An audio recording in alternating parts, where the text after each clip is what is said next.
Bismillahirrahmanirrahim. Assalamualaikum warahmatullahi wabarakatuh. Apa kabar adik-adik semuanya? Semoga semuanya dalam keadaan sehat walafiat dan dalam lindungan Allah Subhanahu wa taala.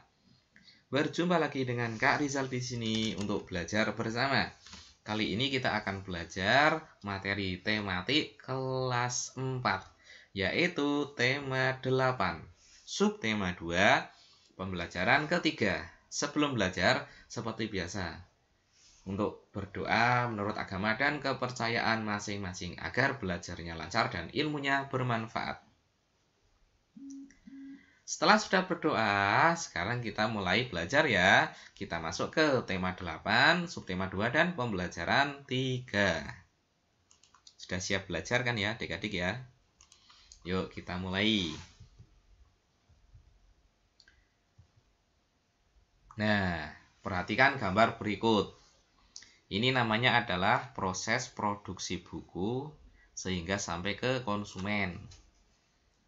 Gambar pertama yang tak lingkari ini adalah gambar proses memproduksinya. Buku diproduksi di pabrik. Kemudian gambar yang selanjutnya ini yang kedua, ini distribusi atau dari pabrik buku itu disalurkan ke toko buku melalui pengangkutan alat transportasi yang mendistribusikan buku dari pabrik sampai ke toko buku.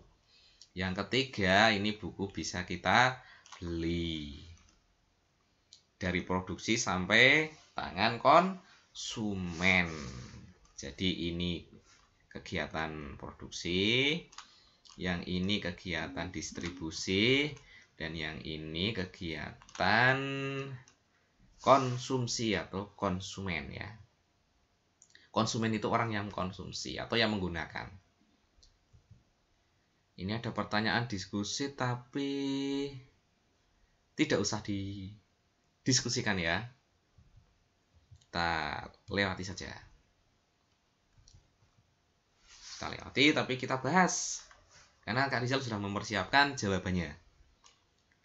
Apakah yang dimaksud produksi dan produsen? Pertanyaan nomor 1.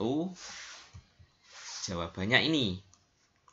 Produksi adalah kegiatan menghasilkan barang dan jasa. Sedangkan produsen adalah pelaku kegiatan ekonomi yang menghasilkan barang atau jasa. Baik, pertanyaan yang kedua. Apakah yang dimaksud distribusi dan distributor? Jawabannya, distribusi adalah kegiatan menyalurkan barang dan jasa. Barang dan jasa tersebut didistribusikan dari produsen kepada konsumen. Sedangkan distributor adalah pelaku kegiatan ekonomi yang menyalurkan barang atau jasa dari produsen ke konsumen. Nah, gini adik-adik. Jika Kak Rizal itu menjelaskannya kecepatan, bisa di-pause videonya ini. Ya. Pertanyaan yang ketiga. Apakah yang dimaksud konsumsi dan konsumen? Jawabannya, konsumsi adalah kegiatan menggunakan barang dan jasa. Konsumen adalah pelaku kegiatan ekonomi yang menggunakan barang atau jasa yang dihasilkan produsen. Nah, itu saja jawabannya ya. Ayo amati gambar berikut. Gambar apa ini? Ini gambarnya ini ya. Nah, Amir dan teman-temannya sedang berdiskusi. Antara Amir dan teman-temannya memiliki karakteristik yang berbeda. Masing-masing memiliki karakter masing-masing. Amatilah juga karakter teman-teman di sekeliling kalian. Adakah karakter khas dari mereka? Nah, mesti antara teman satu dan lain memiliki karakter yang tidak sama atau berbeda-beda. Nah, sekarang dicoba boleh ya, tulis karakter teman kalian pada tabel berikut. Nama teman 1, tulis di sini. Karakter khasnya bagaimana? Karakter khasnya misalnya cepat tanggap dalam menjawab soal diskusi. Nama teman siapa? Karakter khasnya berangkat selalu pagi-pagi sekali dan lain sebagainya. Itu mesti ada karakter yang berbeda ya.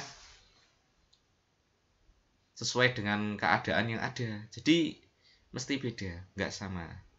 Keadaan satu dengan yang lain, orang satu dengan yang lain itu tidak sama.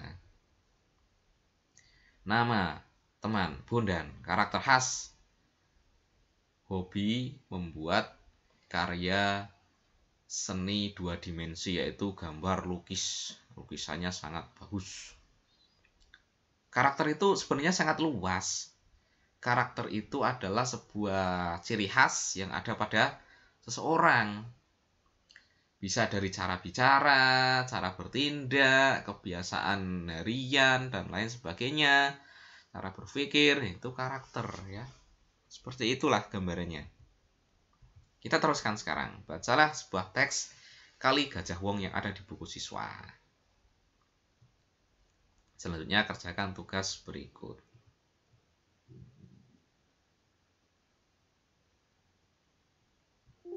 Nah, sekarang kita baca dulu, kita cari teks yang berjudul Kali Gajah Wong di buku paket.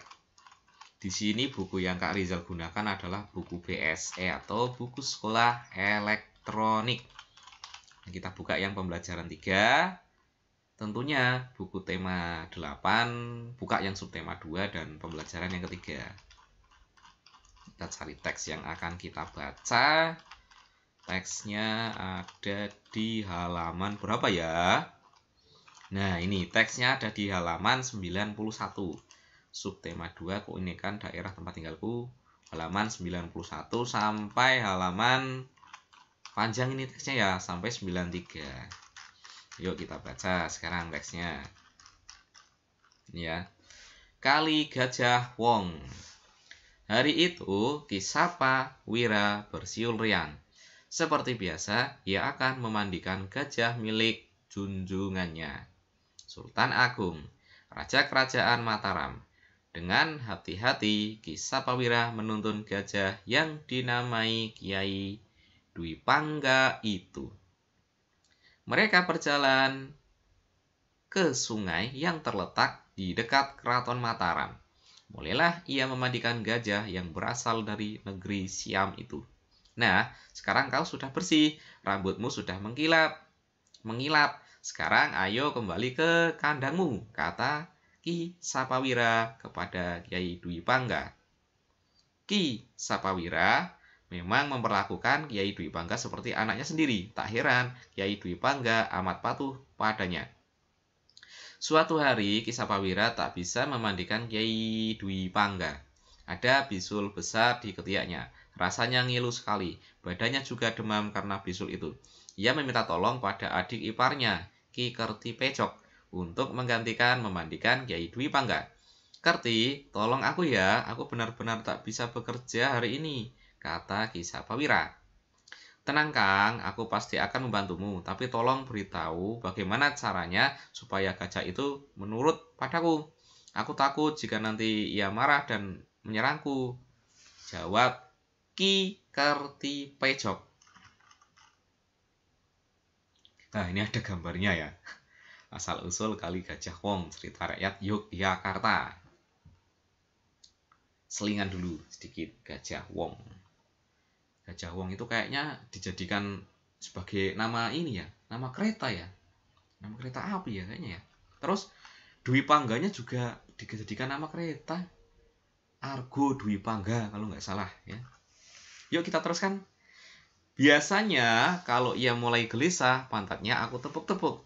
Lalu aku tarik ekornya. Nanti ia akan kembali tenang dan berendam sendiri di sungai. Kau tinggal memandikannya, jelas Ki Sapawira. Ki Kertipejok mengangguk-angguk tanda mengerti. Ia lalu berangkat ke sungai untuk memandikan Kiai Dwi Pangga.